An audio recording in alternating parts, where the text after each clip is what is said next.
ये कहानी ममता की है।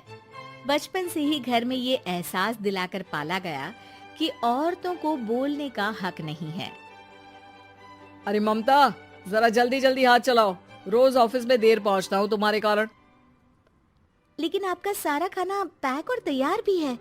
अरे जबान जितनी चलाती हो उतना अगर हाथ चलाती ना तो शायद घर को अच्छे से मैनेज कर पाती। क्या मतलब है? क्या नहीं मिला आपको? मोजे मोजे कौन देगा? ममता भागकर पति को मोजे देती है। वो हर किसी का ख्याल रखती, लेकिन उसके घर में रोज का रोना लगा रहता। अरे माँ, आज स्कूल में टीचर ने मुझे फीस के लिए डांटा। माँ, मुझे अच्छा नहीं लगता कि स्कूल में फीस के पैसों के लिए मुझे कोई भी बात सुनाए। अरे पर बेटा, ये तो पापा करते हैं ना, सारा ऑनलाइन। मुझे तो इसकी जानकारी भी नहीं है। हाँ हाँ, बना लो बच्चों के सामने मुझे बुरा। अरे करता तो मैं ही हूँ, माना, लेकिन मुझे कोई सपना थोड़ी ना आएगा कि बच्चों की फीस जमा करनी है। अरे बताओगी तो तुम ही ना। ममता की अब ये आदत में शुमार हो चुका था। वो हमेशा हर बात के लिए खुद को ही दोषी मानती। एक दिन वो पड़ोस की दोस्त से कहती है, समझ नहीं आता यार, मैं इतनी डम कैसे हो सकती हूँ। बात तो सही भी है ना। अब पति बेचारा नौकरी करे, पैसे कमाए, या फिर ये देखे कि बच्चों की फीस का वक्त है। क्या करूँ यार। पता नहीं, मेरे पति तो सारा काम खुद ही करते हैं। वो तो कहते हैं कि तुम थक जाती होगी, सारा दिन घर बाहर बच्चे। तो अच्छा, ऐसे भी पति होते हैं क्या? अरे क्या बात कर रही है? भाई साहब कभी तुझे किसी बात के लिए सुनाते नहीं? किसने कहा नहीं सुनाते? अरे ये पति चीज ही ऐसी होती है कि बिना पत्नी को सुनाए उन्हें चैन की नींद कहाँ आती है। तो तू भी परेशान रहती होगी कि कैसे, क्या, कब भूल गई। अरे वो तो मुझे बस इस बात के लिए ताना देते हैं कि मैं वक्त पर खाना क्यों नहीं खाती, या पार्लर जाकर अपनी साज सज्जा क्यों नहीं करवाती। पड़ोसन बोल ही रही होती है कि ममता के बेटे की आवाज आती है। अरे माँ, क्या हो गया? लग नहीं रहा कि आज आप मुझे पानी भी देगी। अरे कब से खाने के लिए वेट कर रहा हूँ। अरे यार, मैं चलती हूँ। बेटा खाने के लिए वेट कर रहा है, मैंने उसे खाना भी नहीं दिया। अरे 12वीं में पहुँच चुका है तुम्हारा बेटा, उसे बोलो खुद पानी लिया करे। मैंने तो अपने बच्चों को काम करना सिखाया है। अरे यार, खुद की भी तो कोई लाइफ है। माना जब नहीं कर सकते थे तो किया, लेकिन अब इतने बड़े बच्चों की हर बात मानेंगे तो मुश्किल तो अपने को ही होगी। ममता को पड़ोसन की बात में दम तो लगता है, लेकिन करे क्या, आदत भी तो खुद ही ने डाली थी। ममता घर जाती है कि तभी बेटी आ जाती है। माँ, परसों मुझे एक शादी में जाना है। तेरी वो जो लाल वाली साड़ी है ना, उसे दे देना। मैं आज जाकर टेलर को दे दूंगी, वो उस साड़ी से सूट बना देगा। अरे नहीं नहीं तारा, वो मेरी माँ ने मुझे दी थी और उस साड़ी से मेरी काफी भावनाएं जुड़ी हैं। तुमको ना मैं दूसरी साड़ी दे दूंगी। ओके, कोई बात नहीं, लेकिन आज दे ही देना पक्का। तारा माँ की साड़ी से सूट बनवाकर पार्टी में जाती है, लेकिन जब वो पार्टी से लौटती है, क्या है, मैं तो समझ ही नहीं पा रही हूँ। अरे जब वो साड़ी मांगी थी तो ये छल्ली सी साड़ी क्यों दे दी? मैं ही पागल थी जो इस साड़ी का सूट बनवा लिया मैंने। माँ, जानती भी हो कि कॉलेज में मेरी कितनी हंसी उड़ी। तभी वहां ममता का पति सुनील आ जाता है। अरे गवार औरत, जब बेटी साड़ी मांग रही थी तो दे देती ना। अरे पापा, इनके तो इमोशंस जुड़े थे उस साड़ी से।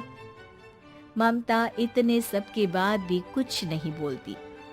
मेरी बेटी की बेइज्जती हो गई, मैं बिल्कुल बर्दाश्त नहीं कर सकता ये। मैं नहीं चाहता कि मेरी बेटी से कोई भी ज्यादा सुंदर लगे पूरे कॉलेज में।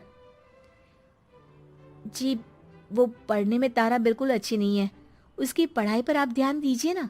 अच्छा, अब तुम मुझे बताओगी कि मुझे किस पर ध्यान देना और किस पर नहीं।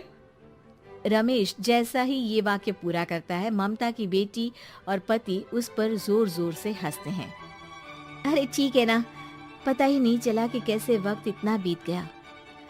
अरे कैसे पता चलेगा माँ, हम लोगों के पीछे जो तू बैताल की तरह चिपकी रहती थी, तुझे कैसे वक्त का पता चलता। ममता को पहले सास ससुर, फिर पति और बच्चों की तरफ से इस तरीके की बातें सुनकर उसका मन बहुत दुखी रहता था। एक दिन, सुनो ना, बहुत दिनों से कमर के नीचे बहुत दर्द रहता है। कल मैंने देखा तो एक फोड़ा था। अरे ममता, एक बार अपने पति से बात करो, वो तुम्हारा फोड़ा डॉक्टर को दिखा देंगे। अरे नहीं नहीं, वो तो गुस्सा हो जाएंगे। अरे क्यों गुस्सा हो जाएंगे? तुमको दर्द है? हाँ, लेकिन वो यही बोलेंगे कि ऑफिस जाऊं या फिर तुम्हें लेकर डॉक्टर के पास। तो बेटे से ही बात कर ले।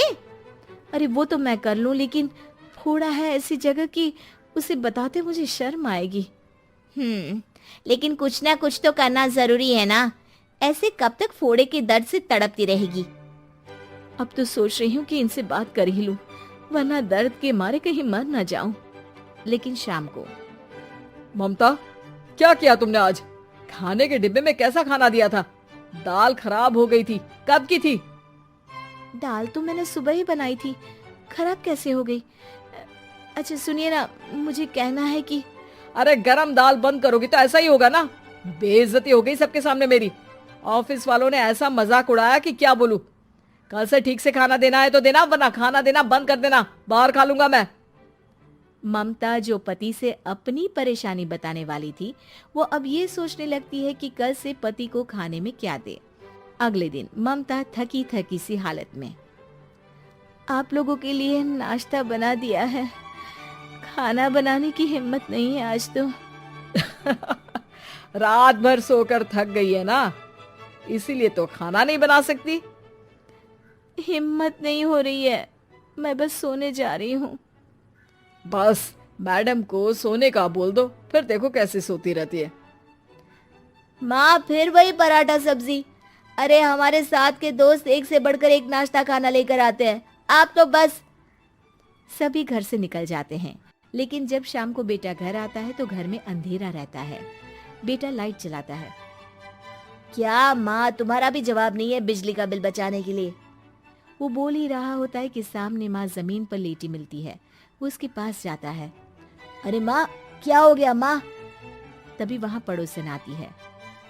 अरे बेटा, तुम्हारी माँ के पैर के पास एक फोड़ा है, जिसके कारण ये लगातार कमजोर होती जा रही थी।